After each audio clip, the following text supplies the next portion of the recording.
오늘 준비하신 자료 함께 보면서 시작할까요? 네. 네. 일단 만평부터 시작하겠습니다. 횡보 장세가 계속 지속되고 있기 때문에 가장 이 장세를 잘 표현한 건 줄다리기가 아닐까. 누가 이기지도 지금 지고 있지도 않은 상황들이 이어져 가는데, 사실 오늘 이제 어제 오후부터 시작된 좀 이제 횡보 장세는 클래리티 법안 상원 은행이 마크업을 앞두고 좀 관망세가 지쳐진 게 아닐까라는 생각을 해서 이렇게 좀 준비를 해봤고요. 지금 오늘이 이제 수요일이니까 내일 밤에 이제 예정이 되는 거죠, 마크업이. 클래리티 법안은 어제 오후에 국내 시간 기준으로 어제 낮에 이제 전문이 공개가 됐고요. 은행이 버전입니다. 전문이 공개된 건. 그리고 이 부분이 이게 전문이 공개된 건 또 처음이어가지고 오늘은 좀 이 클래리티 법안에 뭐가 담겼는지, 좀 구체적인 사항들은 무엇인지, 뭐가 좀 이전과 달라졌는지를 좀 살펴볼 예정입니다. 네. 네. 또 일단 바로 차트를 한번 또 보실게요. 네. 지금 이 되게 커 보이지만 1시간 간격이어서 좀 가격 흐름의 변동이 있을 뿐, 사실은 이제 81,000달러에서 8만 달러 사이를 계속 오가고 있는 모습입니다. 어제부터 이제 오늘 아침까지. 그리고 오는 도중에 이게 9시 기준 차트여서 8만 달러인데 지금 81,000달러에서 가격을 기록하고 있습니다. 8만 달러 깨졌던 거는 이제 어제 밤에 미국 시장도 네. 거의 한 2% 잠깐, 가까이 내려갔었고, 그때인 것 같습니다. 네. 어제 이제 CPI도 발표가 됐었죠. CPI는 뭐 수치상으로는 좀 안 좋게 나왔고, 코어 CPI도 시장 예상치인 2.7%보다 0.1% 높은 2.8%로 나왔는데, 이 CPI가 나와서 뭐 비트코인이 내렸다라고 보기엔 좀 너무 영향이 제한적이었었고, 미국 증시는 이제 반도체 중심으로 좀 많이 올랐던 부분들이 이익 실현하고 있는 매물들이 나오면서 또 이제 CPI까지 좀 안 좋게 나오면서 인플레이션 부담 때문에 약간 내렸었습니다. 네. 유가도 한번 살펴보도록 하겠습니다. 그러니까 오늘 아침에 마감한 미국 증시고요. 확실히 반도체가 많이 내렸습니다. 필라델피아 반도체 보면 메모리 반도체가 한창 계속 강세를 보였다가 어제 이제 이익 실현 매물이 많이 나왔기 때문에 좀 많이 내렸고, 좀 대체로 혼조세긴 한데 큰 폭의 하락은 이제 지수상에서는 이제 크지 않았습니다.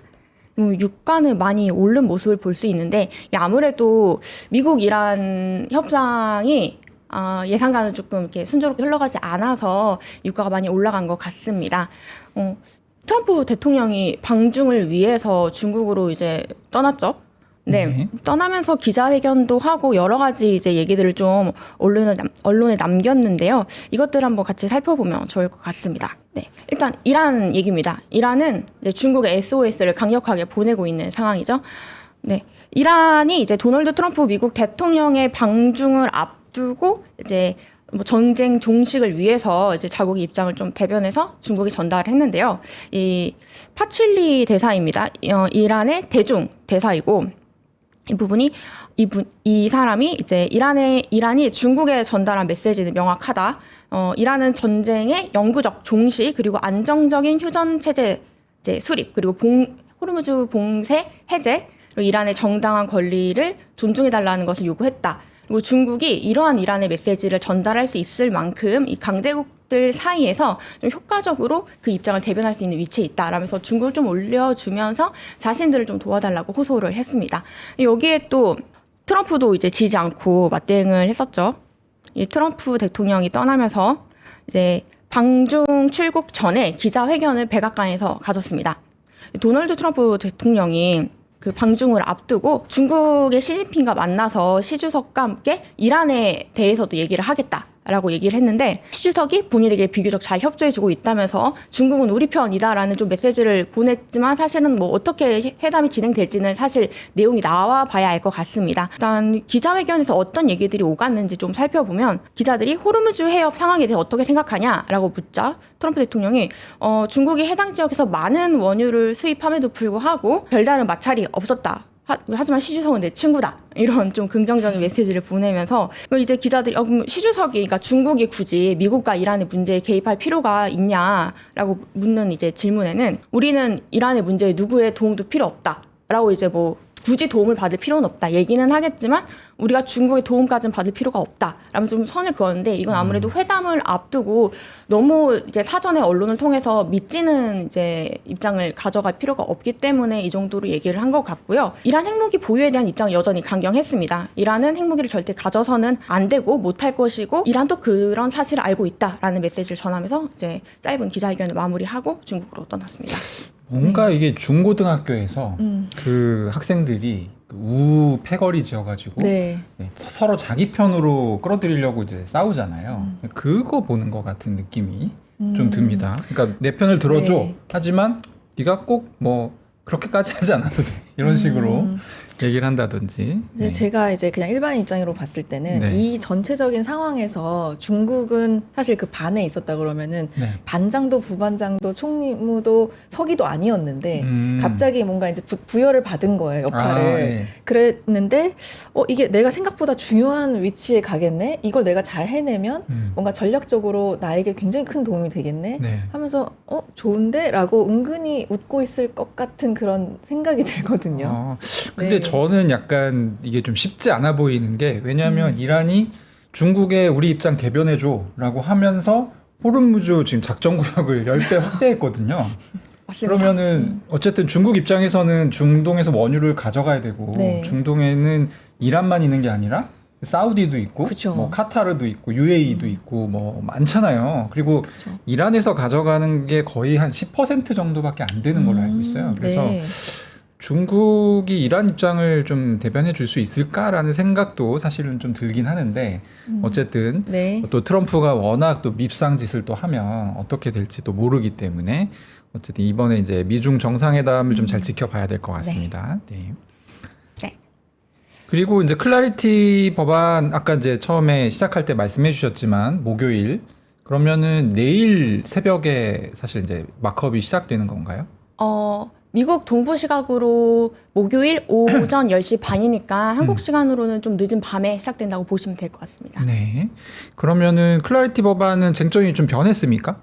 쟁점은 사실 여전히 똑같습니다. 윤리 조항을 어떻게 할 것이냐, 그리고 네. 좀 더 확실하게 좀 전문이 공개되고 나서 앞으로의 이제 클래리티 법안의 쟁점이 무엇이냐 했을 때 좀 더 확실해진 것 같고요. 네. 하지만 전문을 좀 봤을 때 클래리티 법안이 어느 걸 좀 이제 지향을 하는지는 알 수 있었던 것 같습니다.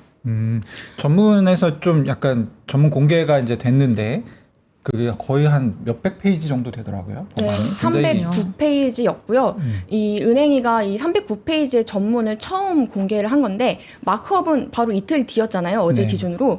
그러면 도대체 이 전문을 보고 업계나 이제 뭐 은행 업계나 이제 웹3 업계나 어떤 식으로 의견 수렴을 할 것인지 그 하루 만에 네. 수정안을 제출을 또 하라고 얘기를 해놨더라고요. 그래서 굉장히 어젯밤에 많은 이제 은행 협회와 업계 그리고 뭐 코인베이스와 같은 디지털 자산 업계가 굉장히 바쁘지 않았을까. AI를 많이 썼을 것 같습니다. 네. 그러게요. 밤새 쓸 것 같네요. 네. 네. 그러면은 뭐 이제 저희가 좀 알아둬야 될 게 있습니까? 마크업 앞두고. 뭐 전반적으로 좀 살펴보면요. 일단 클래리티 법안은 뭐 잘 아시는 분은 또 잘 아시겠지만 이제 좀 생소한 분들을 위해서 시청자분들을 위해서 간단히 설명하자면 디지털 자산을 누가 규제할 것인지 어떤 식으로 다룰 것인지 좀 명확하게 하자는 취지의 법안이고요. 그래서 좀 그동안은 사실 뭐 미국에서 뭐 우유는 농무부가 다루고 그리고 주식은 SEC 그리고 뭐 옥수수 선물 상품 이런 거는 이제 CFTC가 담당을 했었잖아요. 네. 그동안 이 디지털 자산이라는 게 세상에 좀 나오고 거래가 된 게 2013년이라고 대충 치면 10년이 넘는 시간 동안 그 누구도 명확하게 얘네들을 누가 규제할 것인지 정해지지 않았었습니다. 그래서 SEC는 SEC가 증권으로 규제하겠다. CFTC는 상품으로 규제하겠다라면서 좀 말이 명확하게 정해지지 않았었는데요. 이걸 클래리티 법안으로 좀 하게 되는 거고요. 이걸 좀 어떻게 볼 수 있냐면요. 일단 관할권을 어떻게 분리할 것인지 보면 이 토큰을 뭐 단순히 토큰이나 코인을 단순히 이름으로 분리를 하는 게 아니라 얘네의 가치가 어디서 오느냐 이걸 좀 보게 됩니다. 그래서 이거를 얼마나 탈중앙화된 상품인지를 좀 보게 되는 건데요. 이걸 성숙도 테스트라는 걸로 좀 이름을 정해봤는데 여기서 어떻게 보시면 되냐? 그러니까 내부자 의결권이 이 프로젝트의 내부자 의결권이 20% 이상이 되고 또 토큰 공급량이 20% 이상을 이 프로젝트 관계자들이 보유하고 있으면 이거는 사실상 증권으로 보고, 왜냐하면 중앙화되어 있다는 판단하에 CFTC 체제가 아닌 SEC 체제로 편입이 되게 됩니다. 이런 프로젝트들의 토큰들은. 그리고 이제 기존에 또 그러니까 기존에 있었던 이제 블록체인 프로젝트 같은 경우에는 토큰의 최소 절반 이상이 그러니까 창립팀, 그러니까 해당 코어 팀 외부에 있었을 때 얘네들이 어느 정도 그러니까 분산화됐다라는 평가를 받게 됩니다. 그래서 사실 처음에 딱 이 한 프로젝트가 나왔을 때 얘네 이제 내부 의결권이나 그리고 이제 토큰 공급량이 20% 이상을 넘어감에도 불구하고 나중에 잘 분산화가 돼서 20% 이하로 줄이고, 또 기존 이제 창립팀 물량도 50% 이하로 줄이게 되면 얘네도 충분히 분산화되어 있다, 그러니까 탈중앙화되어 있다라고 판단을 받게 되면서 상품의 취급을 받게 되는 겁니다. 이게 굉장히 중요한 기준이었는데 어쨌든 20, 20, 50이라고 하는 기준이 이제 생겼다. 그리고 이게 그냥 거의 관철될 분위기다라는 것이죠. 네, 맞습니다.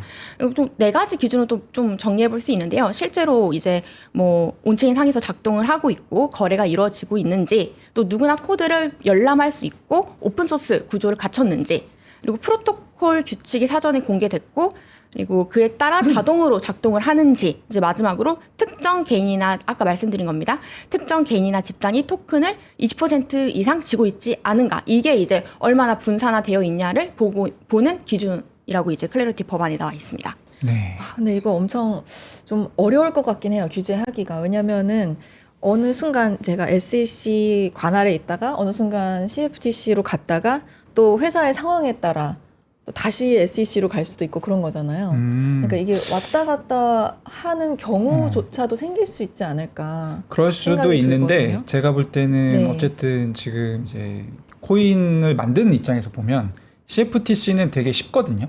근데 이제 SEC 규제가 너무 어렵기 때문에 그렇죠. 예. 맞습니다. 제가 볼 때는 그러니까 이게 되게 재밌는 게 서클이 최근에 이제 실적 발표를 했잖아요. 거기서 네. 아크라고 하는 자체 코인을 이제 발행을 하겠다라고 네. 얘기를 했는데, 지금 백서에 나온 걸 보면 토크노믹스가 아크 토큰이 서클 자체 보유량이 그러니까 100억 개를 찍는데 그 중에 25%를 자기가 가져가게 돼 있어요. 아, 네. 근데 지금 20, 20, 50 룰에 따르면 얘는 증권으로 그쵸. 계산을 해야 돼요. 네. 그러니까 이런 부분들이 되게 재밌는 부분이에요. 그러니까 왜냐하면 지금 뭔가 코인을 새로 발행을 하는 쪽에서 보면 그 재단 물량이라든지 아니면 프로젝트가 보통은 이제 20%에서 25% 내외를 가져갑니다. 네. 그러니까 그 사이에서 결정이 되는데, 앞으로 20, 20, 50 룰이 이제 결정이 이제 굳어지게 되면 된다면. 다 20 밑으로 내려가게 될 거예요. 그냥 그게 아예 편하니까. 처음부터. 네. 네. 그래서 이제 서클 같은 경우도 지금 백서에 써놓기는 그렇게 써놨는데 네. 아마 변화가 있지 않을까 싶습니다. 그러니까 클래리티 법안이 통과가 되면. 그래야겠네요. 아마 그럼- 자체 네. 보유 물량을 최대한 줄이는 쪽으로 진행이 될 것 같습니다. 네. 왜냐하면 말씀 주신 것처럼 이 프로젝트들 대부분이 SEC 관할 안에서 규제를 받기보다는 CFTC 쪽, 그러니까 상품으로 규정을 받고 싶어 하기 때문에 이런 것들을 앞으로 좀 프로젝트들이 좀 많이 신경을 써야 될 것 같고요. 사실 이 클래리티 법안이 통과가 되면 이 규제를 준수하기 위한 비용도 상당히 올라가기 때문에 초기 프로젝트들보다는 어느 정도 규모가 있는 프로젝트들이 이 법안을 좀 더 유리하게 가져갈 수 있을 걸로 보입니다. 네. 네. 그거 말고 또 저희가 좀 지켜봐야 될 게 몇 가지 정도 더 있을까요? 일단 그 클래리티 법안의 이제 규제 영향 범위도 살펴보면 좋을 것 같은데요. 네. 이게 방금 말씀드린 거랑 좀 연관이 되는데, 직접 타격을 받는 건 당연히 일반 개인이 아닌 중앙화된 중개 사업자, 그러니까 즉 중앙화 거래소들이 가장 큰 영향을 받게 됩니다. 그리고 이제 브로커, 뭐 대체 거래소, 수탁 기관, 그리고 ETF 발행사, 스테이블 코인 기업들이 그 핵심 규제 대상이 되는 거고요. 반대로 또 이제 일반 뭐 지갑 사용자, 저희 같은 이제 개인 투자자들이 되겠죠. 그리고 검증자, 다수 오픈소스 이제 개발자들은 상대적으로 규제에서 비껴나가게 됩니다. 네. 이런 부분을 좀 참고하시면 좋을 고, 그래서 뭐 사업을 하고자 하는 기업들이 가장 이 부분을 신경 써야 될 것 같고, 사실 클래리티 법안이 논의되기 전에는 규제가 명확하지 않으니까 미국 기업들이 사업을 만들어 놓고 잘 진행을 시키더라도 여러 가지 규제 리스크에 소송에 더 이상 송사에 휘말리고 싶지 않아서 뭐 두바이로 간다거나 싱가포르로 간다거나 그런 좀 엑소더스가 많이 일어났었는데 이 법안이 통과되면 사실 외부에 있는 기업들이 다 미국에 들어올 수 있는 것도 좀 생각해 볼 수 있을 것 같습니다. 네. 네. 지금 또 이제 주제 좀 논란이 되고 있는 게 이제 비커스터디 개발자 규제를 면제해 주느냐 아니면 뭐 규제를 하느냐 이런 부분인데 이게 사실은 이건 쟁점이 올해 초에 끝났어요. 안 하는 걸로 얘기가 됐는데 다시 얘기가 나오고 있어요. 맞습니다. 이 배경에 대해서 좀 설명해 주시죠. 네, 그러니까 디파이 업계가 사실 이 비커스터디 개발자 규제에 대해서 굉장히 좀 민감하게 반발을 했었거든요. 근데 이게 다시 이번 초안에는 규제를 하지 않는다라는 내용이 담기면서 업계에서는 굉장히 이 부분에 대해서 환호를 하긴 했습니다. 하지만 이제 일부 문구 수정은 있었지만 핵심 이제 보호 장치는 좀 악화되지 않았다라고 평가를 해줬고요. 또 볼 게 스테이블 코인 준비금도 막 좀 약간 손질이 됐는데요. 스테이블 코인 준비금이 1대1로 이제 의무화가 돼가지고, 이 부분을 좀 살펴보면, 이 인가를 받은 신탁 회사가 발행한 스테이블 코인의 발행 규모가 100억 달러를 넘겼을 때 준비금은 의무적으로 이제 1대1로 준비를 하게끔 법으로 이제 규제가 됩니다. 그러니까 결국 이걸로 뭘 알 수 있냐면 저희 뭐 이제 예전에도 말씀드렸지만 테라가 네. UST 같은 이제 알고리즘 스테이블 코인은 미국에서 규제 하에 발행할 수 없게 된다라고 이제 보실 수 있는 이거는 먼저 조항입니다. 원래 지니어스 액트에 들어갔던 건데 클라리티 법안에도 들어가 있는 모양이네요. 네, 좀 더 이제 명확하게 이제 좀 구체화됐다라고 볼 수 있습니다. 지니어스 법안은 좀 얼기를 짰다면, 그러니까 집을 지을 때 기둥 정도를 세우는 법안이었다면, 이 클래러티는 거기에 벽돌도 쌓고 지붕도 올리고 하는 작업으로 진행된 법안이라고 보시면 됩니다. 그리고 좀 재밌는 부분이 하나 있었는데요. 이 법안의 300페이지에서 309페이지 사이에 나와 있는 겁니다. 그 빌드 나우법이라는 제가 지금 검설법으로 적긴 했는데 이 주택 관련 법안이 이 클래러티 법안에 포함이 되어 있더라고요.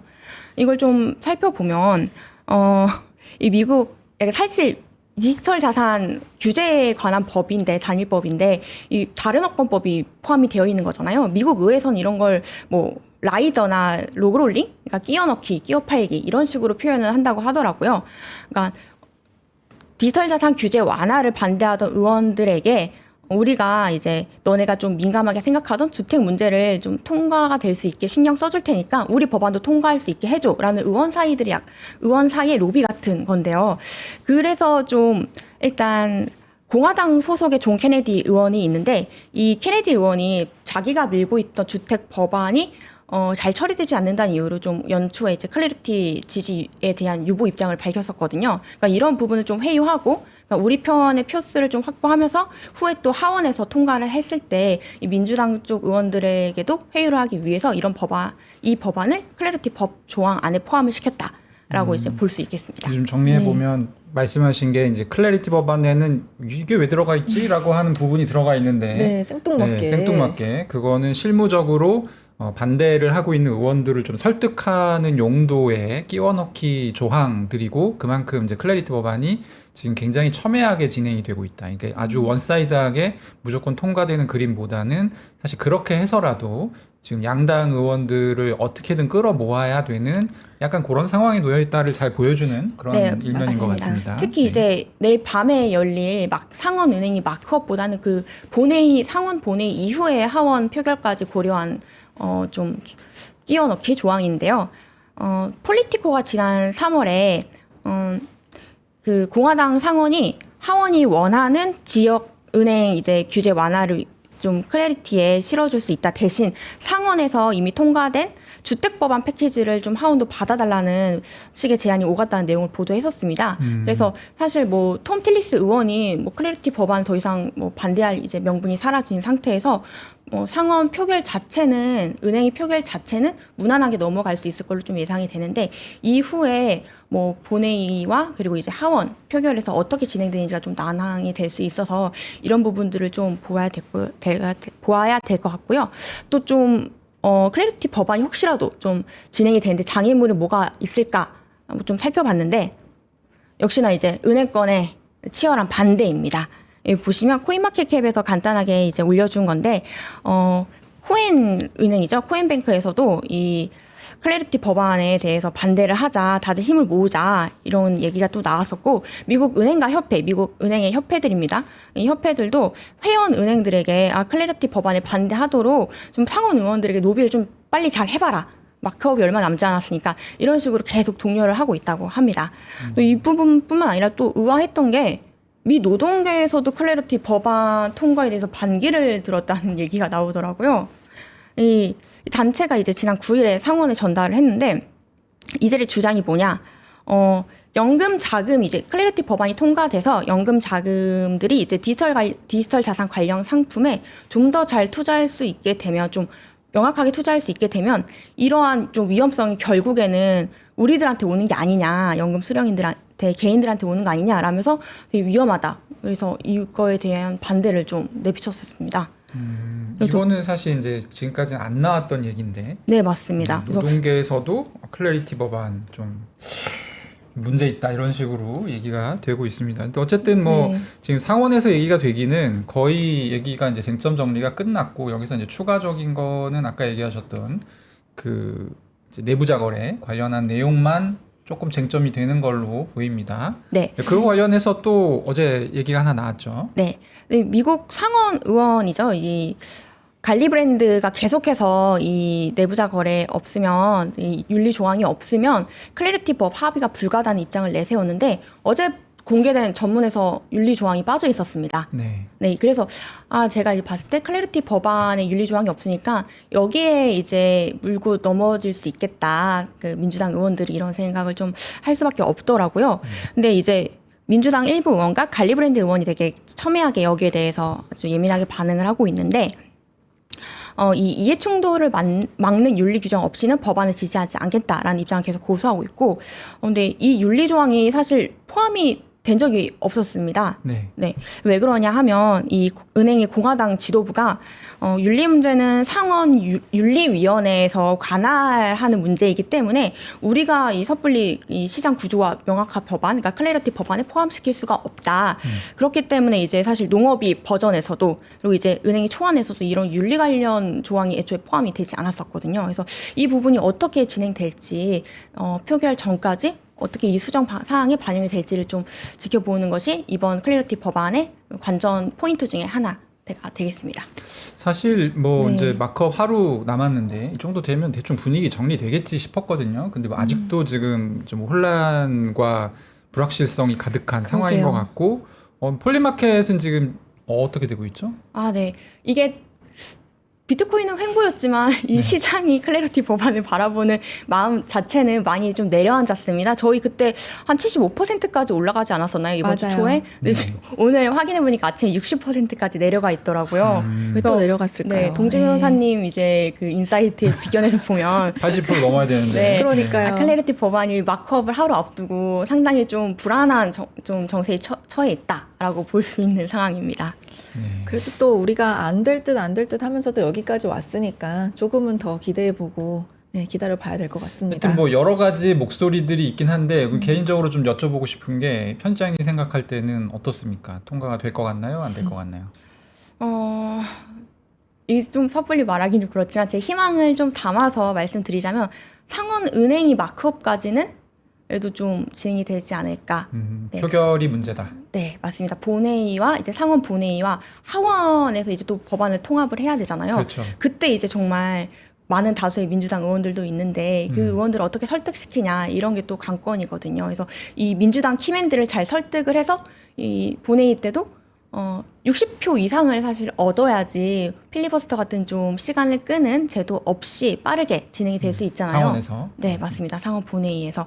그래서 이런 부분들을 좀 고려했을 때 그러니까 은행이 마크업까지는 좀 그래도 순조롭게 진행이 되면 좋겠다라고 생각을 했습니다. 지금 아까 사실 저희 얘기하는 사이에 저희 댓글창에서 뭐라고 하시나요? 이 이름이 되게 독특해서 제가 기억하는데 다큰나이트라는 다큰나이트. 다 컸다고 분이 굉장히 본질적인 질문을 해주셨어요. 클래리티 통과되면 비트코인 오르나요? 근데 저는 네. 지금 설명을 쭉 듣고 보니까 오를 것 같습니다.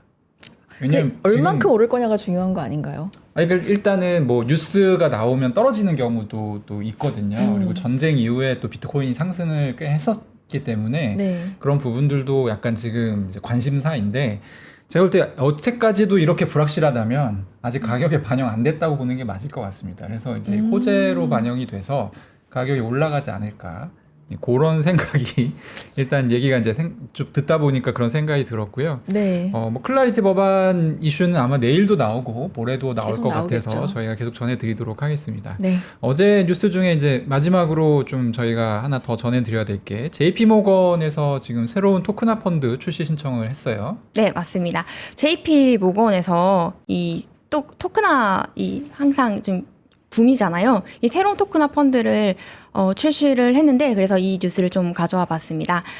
좀 봐볼게. 이더리움에서 거래가 되는 토크나 펀드고요. 그래서 이름은 JP모건 온체인 유동성 토큰 머니 마켓 펀드 MMF 로 이제 출시가 됐고 블록체인 기초 인프라는 JP모건의 블록 디지털 자산 사업부죠. 키넥시스가 이제 담당을 할 예정입니다.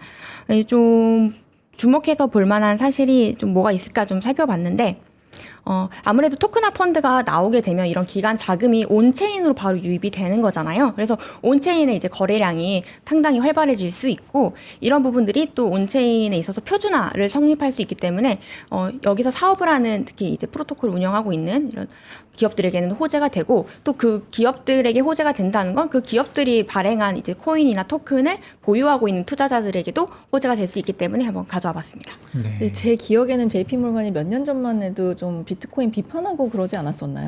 뭐 자주 하죠. 네. 네. 그런데 여기까지 왔다는 게, 이 단계까지 왔다는 게 어쨌든 세상이 변하고 있다는 그렇죠. 그 증거가 아닌가 싶고요. 저희가 네. 한 몇 주 전에 모건 스탠리 이제 ETF 출시될 때도 비슷한 말씀 전해드렸는데 어쨌든 월가의 큰 대형 IB 투자은행들도 이 디지털 자산 시장에 점점 관심을 많이 가지고 있다. 맞습니다. 이런 부분 저희가 좀 유념해서 봐야 될 것 같습니다. 네. 네, 오늘 김재희 편집장님 여러 가지 얘기 전달해 주셨습니다. 감사합니다. 네, 감사합니다. 네, 크립토 플러스 지금 2부 시작 전에 조금 더 대화를 나눠야 될 것 같은데요. 네. 네, 편집장님 가지 말아주세요. 잠시만 기다려주세요. 네. 사실 중간에 하나 건너뛴 페이지가 있긴 했었는데, 네. 네. 좀 설명을 해주시면 좋을 것 같아요. 그 네. 스펀지팝 페이지 뒤에 저 사실 이게 좀 궁금하긴 했었거든요.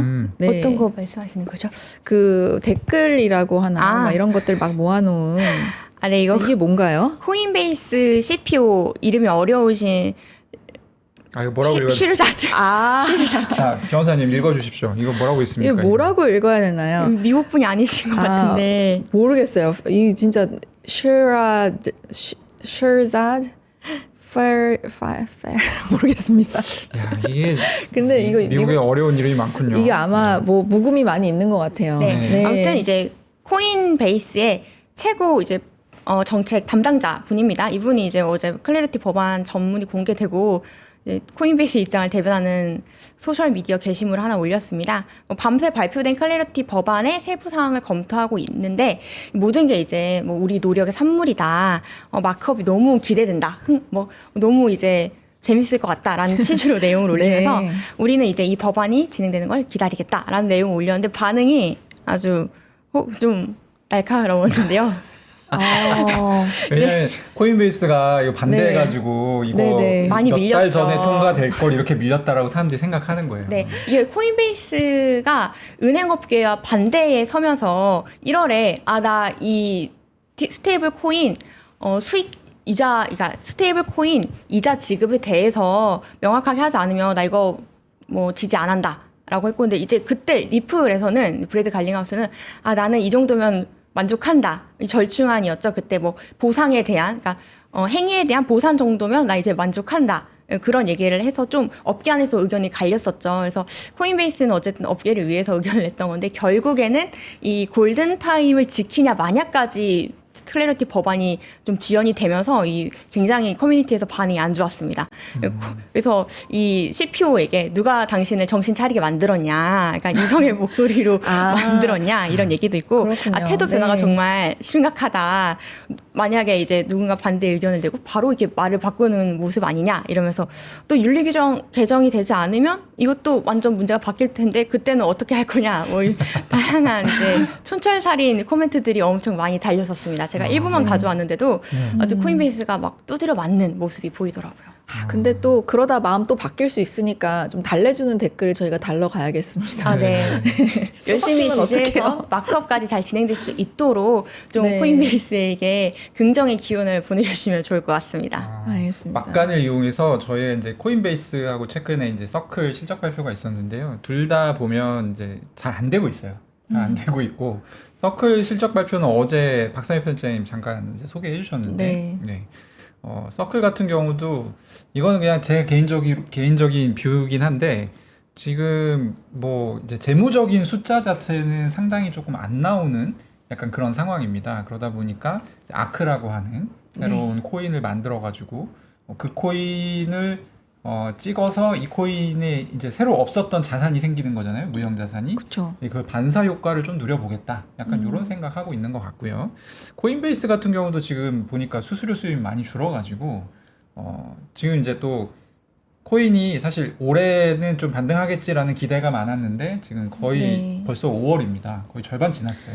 아직 8만 달러. 네. 지금 몇 개월째. 아직도 네. 사실 8만 달러대에 8만 달러 더군다나 이 초반에 있잖아요. 어제는 맞아요. 8만 달러 깨졌었고 그러다 보니까 이게 수수료 수입이 잘 나오려면 이 시장이 좋아야 되는데 단기간 내에 이게 되겠냐 뭐 이런 얘기들이 또 나오고 있긴 네. 합니다. 또 이제 거래소 이용률도 많이 떨어져서 거래량도 많이 떨어지고 현물 거래량 자체가 좀 작년보다 많이 내려온 상태이기 때문에 이런 부분들이 이제 또 코인베이스에게는 되게 중요한 부분이어서 다양한 상품 출시를 위해서 클래리티 법안이 또 빠르게 진행이 돼야 되는 부분도 있습니다.